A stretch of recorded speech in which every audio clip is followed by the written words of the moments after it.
Ang programang ito ay rated SPG. Striktong patnubay at gabay ng magulang ang kailangan. Maaaring may masiselang tema, lengguwahe, karahasan, sexual, horror o droga na hindi angkop sa mga bata.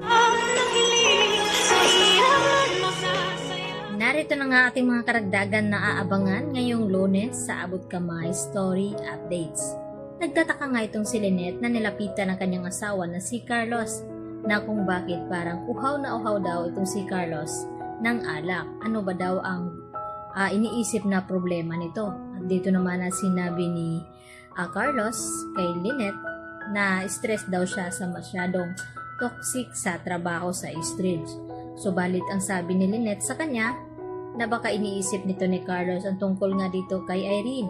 At dito nga na nagtanong-tanong itong si Lynette sa kanyang asawa. At dito sumagot si Carlos kay Lynette na ano ba daw ang tingin sa kanya, sinungaling ba daw ito. At dito naman na sinabi pa rin dito ni Lynette kay Carlos na sinasabi ng kaibigan dito ni Irene na siya nga raw ang huling kausap at kasama dito ni Irene. At tinanong ni Lynette na kung may kinalaman ba daw ito si Carlos sa pagkawala nga dito ni Irene. At dito nagtanong na kung bakit naman magtatago itong si Irene. At ang sabi ni Carlos dito kay Lynette na nabaon nga daw ito sa pagkakautang. At dito nga nakumpirma dito nila Annalena at Chang Susan at Diyosa na may kahuwig itong si Irene. At ito na nga ang bangkay na kanilang pinuntahan. At agad naman na ibinalita ni Annalena sa kanyang ina na si Lynette. At baka sinasabi dito ni Carlos na malikmata lang pala itong sina Annalena at Diyosa. Subalit ay hindi nga pwedeng magkakamali itong sina Annalena. At dali-dali naman na pinalitan ng nagpapanggap na asawa itong babae na agad na pumunta sina Lynette at Carlos doon. Subalit hindi na itong si Irene na nakalagay doon, kundi ibang tao na nga. At dito naman natin yan pakatudukan dahil bumalik nga itong si Carlos at sinasabi niya lamang dito kay Lynette na mauna ng araw itong umalis dahil naiwan daw di umano ang kanyang susi doon sa kanilang pinuntahan at babalikan niya daw ito.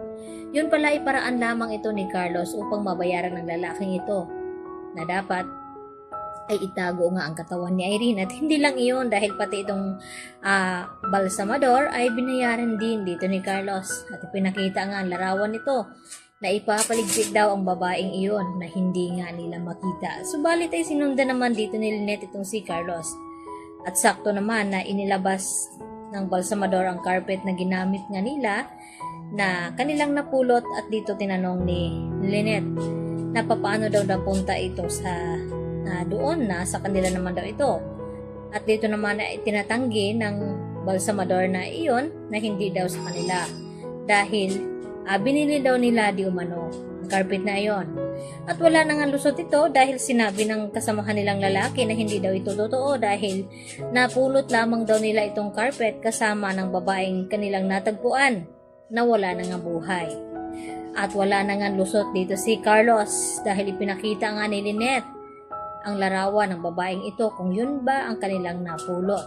At dumating naman itong si Harry at siya ang magpapatunay dito na nakita nga niya di umano ang carpet na iyon na isinisakay naman dito ni Carlos sa likod ng kanyang sasakyan. At dito na sinasabi na laundry nga daw niya ito. At nagtaka nga dito si Harry na kung bakit ngayon magpapalaundry ang kanyang ama na 10 oras na ng gabi. At nagsuggest nga itong si Harry na siya na lamang ang gagawa nito para na sa ganun ay masamahan ni Carlos si Lynette. Kaya magugulat at maghihinala na nga itong si Lynette sa mga ikinikilos nga dito ni Carlos dahil tila nagsisinungaling nga ito at may tinatago. Lalo pa ngayon na unti-unti na ngang matutuklasan nila ang katotohanan. At balak nga sabihin dito ni Lynette kay Carlos na may asawa nga doktor itong si Irene.